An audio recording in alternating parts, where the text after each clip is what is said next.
செம்ம டேஸ்டியான கருவாடு தொக்கு வந்து எப்படி பண்ணலான்னு பார்க்கலாம். இந்த கருவாடு தொக்கு வந்து ரச சாதம், காரக்குழம்பு எல்லாத்துக்குமே ஒரு நல்ல சைடிஷாக இருக்கும். அதோட டிஃபன் ஐட்டம் எடுத்தோம்னா சப்பாத்தி வந்து சூப்பராக இருக்குங்க.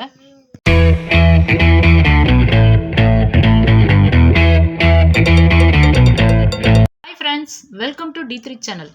என்னதான் மீன் வந்து ருசித்து சாப்பிட்டாலும் இந்த கருவாடோட டேஸ்ட்டே தனிதாங்க. ஆமாங்க, அப்படிப்பட்ட கருவாடு தாங்க இன்னைக்கு நம்ம செய்ய போகிறோம். ஸோ அப்படிப்பட்ட கருவாடை வச்சு யூஸ் பண்ணி நம்ம ஒரு கருவாடு தொக்கு வந்து சூப்பராக பண்ண போகிறோங்க.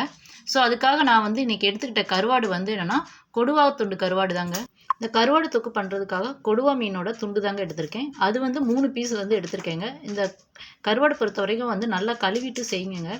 இது வந்து துண்டு கருவாடுனால மண் வந்து அவ்வளோவா இருக்காது. இதே இது நெத்திலி, வாழைக்கருவாடு இந்த மாதிரி கருவாடெலாம் செஞ்சிங்கன்னா நல்லா வந்து 3 or 4 டைம்ஸ் நல்லா வாஷ் பண்ணிவிட்டு வந்து செய்யுங்க.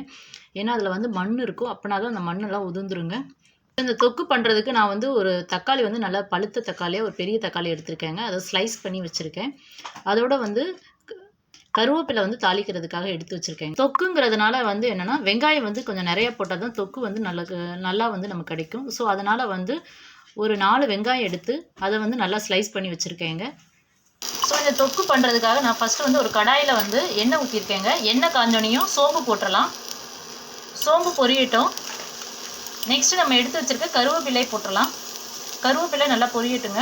இதில் டேஸ்ட்டுக்காக வந்து என்னென்னா ஒரு சின்ன பீஸ் வந்து இஞ்சி வந்து தோல் சீவி அதை வந்து ஸ்லைடர் யூஸ் பண்ணி ஸ்லைஸ் பண்ணி போட்டிருக்கேங்க. அப்படி போடும் போது வந்து டேஸ்ட் வந்து சூப்பராக இருக்குங்க. யூஸ்வலாக நம்ம தட்டி போடுறதோட இந்த மாதிரி போடும்போது அந்த இஞ்சியோட ஃப்ளேவர் வந்து நல்லா எல்லா பக்கமும் வந்து நமக்கு கிடைக்குங்க. நெக்ஸ்ட்டு வந்து நம்ம கட் பண்ணி வச்சுருக்க வெங்காயத்தை வந்து போட்டுடலாங்க. வெங்காயம் நல்லா வதங்கட்டும். இப்போ வெங்காயம் வந்து நல்லா வதங்கிடுச்சிங்க. நெக்ஸ்ட்டு வந்து நம்ம எடுத்து வச்சுருக்க கருவாடை சின்ன சின்ன பீஸாக வந்து கட் பண்ணி போட்டுடலாம். கருவாடும் வந்து இதோட நல்லா வதங்கட்டுங்க. இப்போ கருவாடும் வெங்காயமும் வந்து நல்லா வந்து அதோட வந்து வந்துருச்சுங்க. இப்போ நெக்ஸ்ட்டு வந்து நம்ம கட் பண்ணி வச்சுருக்க தக்காளி வந்து இதில் போடலாம். இதில் வந்து வெங்காயத்தோட அந்த கருவாடு வந்து நல்லா வந்து கரைஞ்சி வந்தாதாங்க வந்து நமக்கு தொக்கு வந்து நல்ல டேஸ்ட்டாக இருக்கும். அதனால தான் நம்ம வெங்காயத்தோடையே வந்து என்ன செஞ்சிட்டோம்னா கருவாடு வந்து போட்டுட்டோம். நெக்ஸ்ட்டு நம்ம எடுத்து வச்சுருக்க தக்காளி போட்டுடலாம். தக்காளி நல்லா வதங்கட்டுங்க.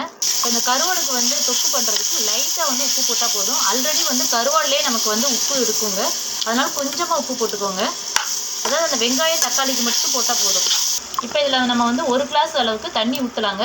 தக்காளி நல்லா வதங்கினதுக்கப்புறம் ஊற்றுங்க. ஸோ கருவாடு கொஞ்சம் வெந்து வர்றதுக்கு இது கரெக்டாக இருக்கும். ஸோ தண்ணி நிறையா வேண்டாம். இப்போ தண்ணி வந்து ஒரு கொதி வந்த பிறகு நெக்ஸ்ட்டு வந்து குழம்பு மிளகாத்தூள் வந்து போடலாங்க. உங்களுக்கு காரம் தகுந்த மாதிரி போட்டுக்கோங்க. இதில் நான் வந்து 1.5 ஸ்பூன் வந்து போடுறேங்க. ஸோ இதே வந்து நல்லா கிளறி விட்டுறலாம். இப்போ நம்ம ஊற்றின தண்ணியெல்லாம் நல்லா வற்றி கருவாடு வந்து வந்துருச்சுங்க. இப்போ வந்து நம்ம என்ன பண்ணலாம், கொஞ்சம் எண்ணெய் ஊற்றி சிம்மில் போடலாங்க. அப்போ நல்லா வந்து செவந்து வருங்க. கலர் வந்து நல்லா சேஞ்ச் ஆகி நமக்கு சூப்பராக வந்து கருவாடு வெங்காயம் வந்து நல்லா பைண்ட் ஆகி நமக்கு கிடைக்கும்.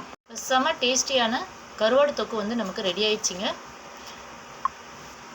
நாங்கள் போடுற வீடியோலாம் உங்களுக்கு பிடிச்சிருந்தா லைக் பண்ணுங்கள். உங்கள் ஃப்ரெண்ட்ஸ் அண்ட் ரிலேட்டிவ்க்கு ஷேர் பண்ணுங்கள். மறக்காமல் D3 சேனலை சப்ஸ்கிரைப் பண்ணி சப்போர்ட் பண்ணுங்கள். தேங்க்யூ.